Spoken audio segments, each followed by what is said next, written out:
Welcome, David Nangle, CEO of the investment company VEF. Thank you. Thanks for having me. How has your year been? It's been good. It's been really good, to be honest.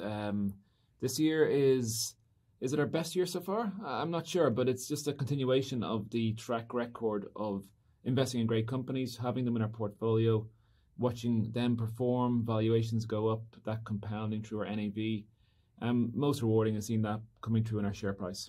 And then I guess one of the bigger events of the year has been the fact that we did raise capital, off the back of the performance and track record we have. We raised $100 million in August of this year with the help of our friends at Pareto. And that gives us the fuel to keep our growth going into 2022 and beyond. And you are a fintech company investing in emerging markets. Where do you see new investment opportunities? Yeah, look, it's a broad mandate across many emerging markets, and we have invested in Russia, Turkey, Pakistan, Africa, parts of Latin America, and Asia. But top of the shopping list today is Brazil and India. There's nowhere else in the world where we see the quantum of quality of opportunities in both of those markets. So we've done 6 investments in Brazil to date. We're likely to do more. And we've done 3 in India in the last 18 months. And we see potential to do a lot more there as well.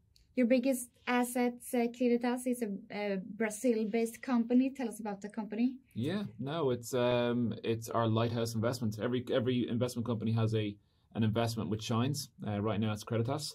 It's 30% of our NAV. It is a top private fintech in Brazil. It's on a path towards IPO. They raised money last year at a nearly $2 billion valuation. And this is a multi-$10 billion company in the making. But what they do is secure lending for Brazilians. They offer a much better product to individuals in Brazil, a much better price point, much more transparency. And as a result, like all good things, you provide a great product and you get the growth. So they grew 2.5 times in 2021. They'll probably grow 2 times next year. And the most exciting thing for us is it's bigger and it's compounding from a bigger base. And is it the same thing for India and for JustPay and Confio in Mexico? Yeah, like we have a nice spread, a nice bit of diversification because our top 3 companies are from 3 different countries: Brazil, Mexico, India.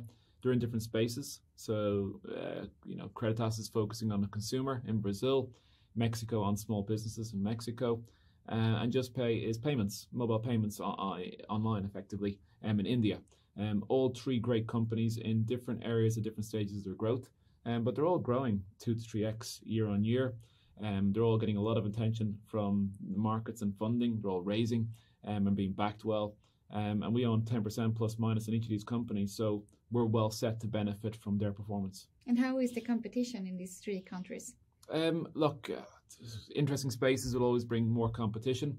There's competition on the capital front to get into these companies and new companies. There's competition for our companies in the spaces that they play in. But in these 3 examples, they're kind of first movers with great teams in interesting spaces. So there's not a lot of competition today, but that's coming. It will come. Emerging markets always comes with risk. Yes. How did you work to measure and avoid the risk? Okay. Well, look, I think investing brings risk, and that can be investing in Sweden, Russia, or anywhere. All you can do is be a professional and mitigate those risks with your processes. So we've got some diversity in the portfolio across many emerging markets. We do our analysis a lot. We spend a lot of time with companies and the people, but it really does come down to the people. It's getting the right entrepreneurs, and we back a lot of, we're not backing kids with an app. We're backing adults who've built businesses over 3 to 5 years, strong track records that we can really buy into. And they've been backed locally by quality venture capital funds.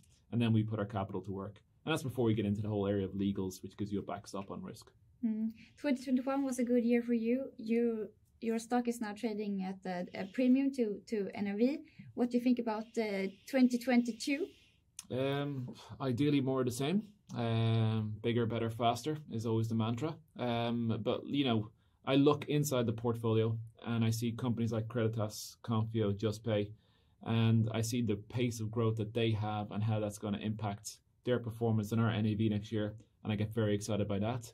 I look at some of the early stage companies in our portfolio starting to break through. Names like FinanZero, the Lendo of Brazil, names like AB in Pakistan, a new financial wellness company we invested in. And then I look at the pipeline. It's very busy. Some names we'd like to convert in the next few months with the capital that we have. And then we're building the business, from the governance point of view, moving back to Sweden, from a holdco, from a team point of view, more diversity in our board. It's a very busy, positive time at VEF. And VEF is a spin-off from Vostok and now VNV Global. Where do you see yourself in the future? Because your first year has been good. Do you think that the story will continue? And how will you continue to drive this success story? Yeah, look, we benefit from the past and the halo that Vostok companies, VNV, Per Brilliant brings to us. He's a great partner for us, a benchmark in what he does and what he's achieved. And he brought me into this company, and he sits on our board. So we look, we listen, we learn, and we benefit. But on a standalone basis, there's so much more for us to do in the space that we're in, which is slightly different to theirs, at VEF. And it's a story I think that just compounds from here.